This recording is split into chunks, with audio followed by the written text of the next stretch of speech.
Hello everyone, in this video I'll be showing you the most overpowered Harlowe build in Borderlands 4, and this is absolutely insane. This will be easy to take on Bloomreaper the Invincible using this build because we do insane amounts of damage. Like, that is crazy how fast we cleared that first phase. And the thing is, we can actually clear the second phase of this fight pretty quickly as well. You can see there the health bar is getting chipped down pretty quickly into that invulnerability phase. And the funniest part about this is the mantra is actually pretty insane with the damage that we can put out. We can actually scale our melee damage up just with a single specialization, and that's more than enough. We don't need to actually spec into many points too much here. This is a crazy roll with this, with the Jacobson Ripper. It's actually, I think, one of the best weapons in the game. But we also have things like the Golden God, which also work extremely well in this setup, and also things like the Bod, which are tried and true, very powerful weapons, and even the Wombo combo, extremely powerful. But the trick is here, we're actually going to be going into the green skill tree for the most of it. I did put some points in the red, but after my testing, it's actually kind of funny, but we can get a good amount of damage with a small increase to our melee damage there, or we can continue on down here. Now, to start off at level 1, we're going to grab Momentum. Whenever we entangle an enemy, extra critical hit damage. It's good. We'll then go on to Neutron Decay. It's best if we can get an irradiation style gun, especially in the early game, but later on in the game, there's a lot of great ones to choose from. I was lucky to get a mantra in that element. So this will give us 20% or 10% more gun damage, up to 50% extra gun damage. And with certain specializations, this means 25% extra melee damage, which gets added back onto our gun. And silly enough, we actually get our action skill damage added back onto our gun too. At this point, there's a couple options. So we want to have at least 1 to 2 points in Confirmed of Reality. This is one of the craziest skills in the entire skill tree because when we shoot entangled enemies, we restore a portion of our action skills, so we get it back pretty much immediately. And this applies to our teammates as well. Now, we can get extra action skill damage from the Resonate Cascade there, or Creative Overflow. Especially if we can sustain Overshield, this is going to give us a large increase, 36% extra gun damage, whereas this will give us a increase to our action skill damage. It's really up to us. Both of these are actually pretty comparable in terms of the DPS that you'll get from it, so go with whichever one you want. I like this for the extra action skill damage. Now we're going to take our Augment here, the Nuclear Winter. So whenever we're inside our Flux Generator, we get bonus crowd damage, and if we leave, we get bonus radiation damage. Bonus means it's going to be taking 25% of all the bonus gun damage increases that we get applied to this. So yeah, it's 25% bonus of that. And what's great about this is it actually increases from our action skill damage, because this turns it into action skill, which then means we can take 1 point of excited state. This states whenever we hit an enemy with our action skill, our next attack will be an automatic critical hit. Because this turns our bullets into action skill, it makes it infinite crits. Pretty crazy. Then we're going to come over here. Harlowe Certainty Principle is nice. You could go with Gamma Ray Burst. It's okay, but it drains your shield, and I prefer to have it up high for some of our other abilities here.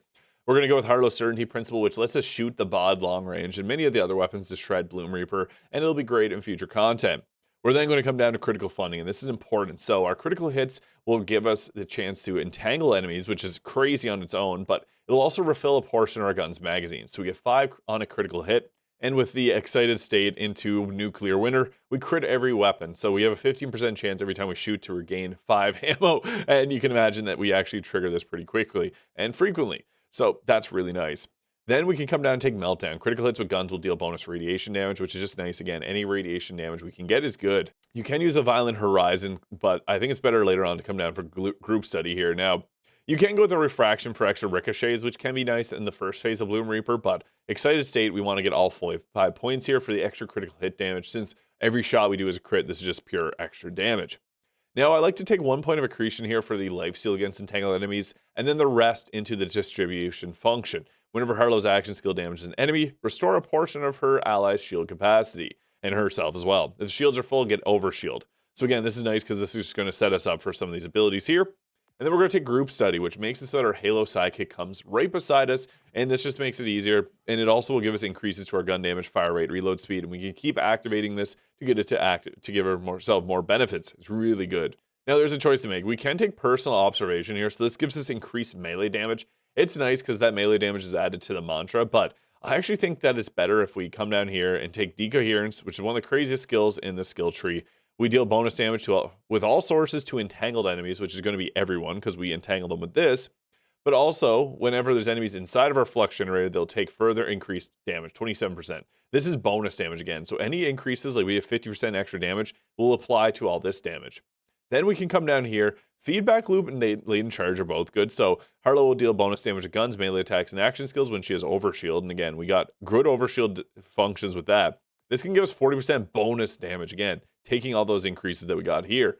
We could also go with this here. When we entangle an enemy, we'll get increased action skill damage, duration, and skill cooldown, which is also quite nice. But this becomes important with one particular specialization, bare arms. Melee damage will now benefit from increases to gun damage. This might not seem like much, but whenever we get that 50% extra gun damage, that is meaning we're getting 25% bonus of melee damage, which applies onto our gun here. So yeah, Mantra becomes really crazy really quickly with this setup. I also like, because I am a gun will give us extra action skill damage. Our gun damage increases are then getting added again because every shot that we fire with Nuclear Winter is action skill damage. So furthermore, increasing our damage dealt. Now with Caffeine will give us our action skill back, even though we have the Confirmed of Reality. It is nice, especially against Bloomreaper, to use this. However, if you didn't want to use it, you could go with something like the Best Defense to give ourselves 30% extra gun damage dealt instead of the Now with Caffeine. But this, I think, is best for Bloomreaper. And then really do this. This will give us 50% extra gun damage. Again, this is getting applied basically 25% on our melee and our action skill damage. So it's not a direct translation of another 50%, but it's a huge boost overall. Anytime we get a gun damage increase, it's going to end up on our bullets even more than you'd imagine. But getting into our class mods, I really like to go with the Reactor here. This gives us increased movement speed whenever we entangle enemies. Then we can get up to 10 stacks, give ourselves extra gun damage, and all those benefits there. But the big thing is the rolls into Decoherence, because that's how I'm able to get that up to a +4. +5 would be a little bit better to give ourselves bonus damage, 50% and 30 respectively. And it also gives us Force of Will. Whenever we critically hit an enemy, it can daze them, which is actually kind of silly to have extra on top of this. But there is other options that we can go with, like the Scientist, which whenever we shock enemies, it will irradiate them. So we can use a shock weapon on this setup. And then there's also things like the Skeptic, which, funny enough, it's not for this build, but it actually gives our action skill back like pretty quickly. And then there's even things like the Radiologist and a few other purples that can be pretty nice too with the rolls that they get. So keep your eyes open. Now for our shields, I really like the Watch for Dinner. Honestly, this is the best shield in the game. So obviously we want it here. 25% extra shock damage is crazy. You can also use a protein cell for 40% shock damage, but you're more squishy that way. If you're mobbing, Fireworks is the best. Just fires off a bunch of extra missiles, which is huge. Timekeeper's new shield can be nice. You would want to put 5 points into Accretion for the full lifesteal. And Super Soldier actually got nerfed. Still pretty good, though, with the movement speed increases, but I like Watch for Dinner, especially if you can get the Amp, which will drain your shields but deal extra damage. Now, into our, the best enhancement here would be, honestly, the best one I wasn't even using at this point, but one that's going to increase your Jacob's bounce passes by 1. This means that the mantra will be bouncing around to an extra target, and I get the Golden God with that as well, so those two will actually be doing insane DPS. Also, a nice one is the increased fire rate on Daedalus, the Accelerator, so you can get the Gatherer here. This will make the bod shoot insanely quick, and it can do some pretty crazy stuff that way, but I honestly just like the bounce pass here. I think that this one's good. For our Ordnance, I'm rolling with the Waterfall. This is just to help pick up the little floating orbs in the first phase. You just quickly toss those out. They have decent pull to them, and it can be actually pretty useful. Although you can also use something like the Disc Jockey or even the Atlan gun, because it'll find those orbs quickly. We don't need the crit knife on this build. And for the our Repkit triple bypass, this has the Amp on it, although I do prefer, like, even increased splash damage can be nice. This didn't have very good Repkit rolls on this setup. But yeah, I honestly think that the Amp is a very solid pick. But you could even go with increased splash damage, or you could go with the Rampage to increase our overall damage dealt. Now, the main weapon for this is going to be this roll of the Mantra. I'd recommend trying to get this because it's seriously so good. So basically, critical hits will ricochet projectiles, and then we also get the Ripper on it. So you can put a Ripper enhancement on this build as well and have some pretty good usage. This can roll in a variety of different elemental abilities. I like the radiation one for this particular setup for Harlowe. However, there's really good ones with fire and shock, so those can be good too. The Golden God, especially with the piercing ability here, lets us do some crazy damage. Especially, this is a little bit better on like a Rafa setup, but I still think the Golden God's worth mentioning because, yeah, it's pretty crazy the first phase of Bloomreaper. The Bod is just the best weapon in the game. Sticky jets, use these. I also like to get the SMG under barrel for this, and it can be good because it's not going to use up your ammo. And the pistol under barrel is good too. Wombo Combo is just great for vile enemies. The exploding crystals are very nice. I also like the Stray for automatic aiming and Jacob's License accessory on that. The GMR is pretty solid as well because you can have this Jacob's License accessory. It's just an AR that's easy to use. Plasma Coil, not the most powerful, but a fun one to use, especially on this setup with the radiation damage. Rowdy Rider, kind of crazy with the amount of ricochets that you can get off every single shot. It's kind of cool for mobbing. And the TK's Wave for maximum damage and maximum effort. Now, the best of firmwares, I would actually recommend going with high caliber here, giving ourselves increased damage is nice, but it's the piercing that's the big thing here, because this lets our, what's crazy is Mantra, if you can split through and hit 2 targets, both of those will be ricocheting, so it actually benefits our ricocheting pellets quite a bit.